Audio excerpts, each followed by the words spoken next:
Michael Cochren from Cochren and Co joins us on the God Rock Show today. Welcome to the show. Your wife's in the band. Does that make for beautiful music or awkward conversations when you get home at night? Yes. Bit of both? Both. Yeah. I love having her in the group. We got married 7 years ago, and when I proposed to her, I said, now this is for life, and this is for marriage and my band. So it's great having her in. She plays keys, she plays guitar, she sings background vocals, and she's definitely more organized mentally than I am. Yeah. So she's the brains of the operation too, really. Is there ever a moment where there may be just a little argument at home and she takes it out on the stage, or you, and there's a bum note played here or there, just a reminder as to who's boss? Never anything that affects the show, but we have multiple times where we're just like at each other kind of back, and then we're coming out on stage or something, from the lights come up, hey, we love each other, you know. So it's kind of like if you ever seen the movie Anchorman, when they are at the end of that one scene and they're shuffling the papers and you can't tell what they're saying, but they're like, I really don't like you, and I'm just going to keep smiling and tell you all these hateful things. Yeah. You know, that's kind of like, we have that a little bit sometimes. Who influenced you growing up? What were the bands of choice when you were starting out that really sort of helped you cement your style? It really a melting pot of things. My grandparents were always listening to Bill Gaither and Southern gospel music. My dad was always listening to the Eagles and Jackson Browne and Billy Joel and Elton John. And my mom was listening to like the Delilah radio program with like soft rock stuff. So I really grabbed a hold of all of that. The Eagles were a huge influence on me.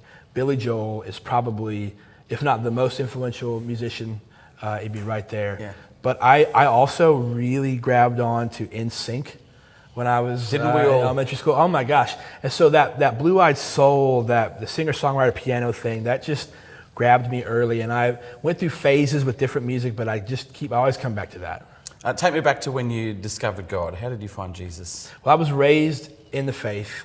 I was raised in church. My grandfather was a minister. My mom was the Sunday school teacher.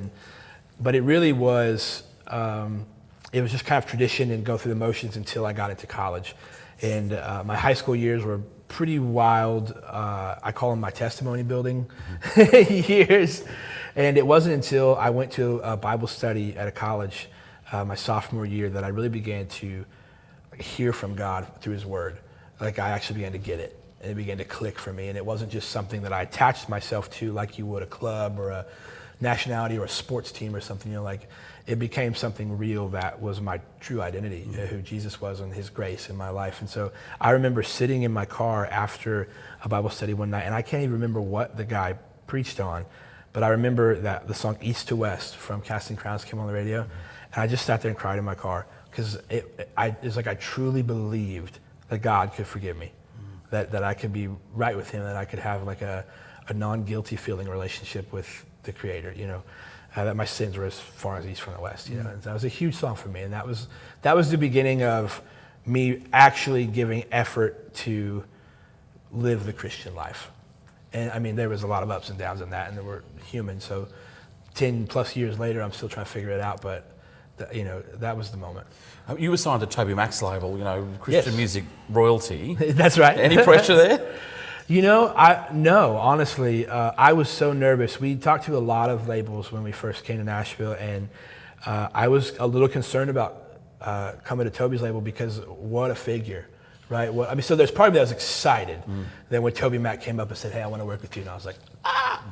But then I also was like, well, that's a massive shadow cast. That's a massive figure to try and find your own lane underneath, you know.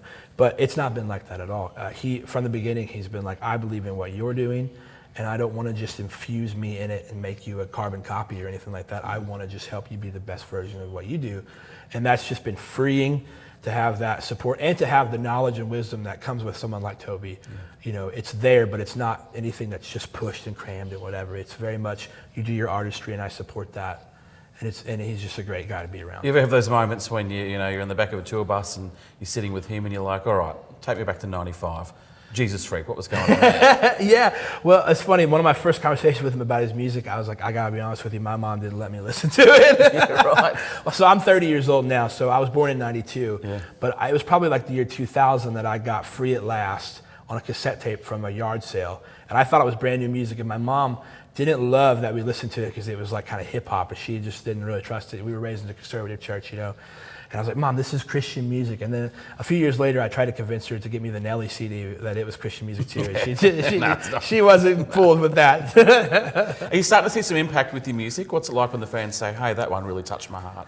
Yeah, we are truly, and it's really because of the power of Christian radio and the power of organizations like you guys that broadcast interviews and that help us get our names out, get our message out, and our mission and purpose. And so we did. I really think the moment I realized, holy smokes, like people are hearing our music was in 2020 before the world shut down. We were playing the Forum in Los Angeles, and I started church, and I was like 2 lines into it, and people were standing up and singing it and like yelling, and they were so excited.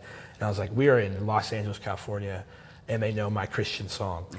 And it was really cool. So flash forward to this past tour we were on, our song One Day came out during the pandemic, and you could see it in people's eyes that like they had clung to this song of hope and the hope of heaven, the hope of eternity. And it was overwhelming. There was a couple nights where I really struggled to keep singing because I was just overcome with emotion and thankfulness to God for using the songs like that. How would you encourage people at home on their faith journey?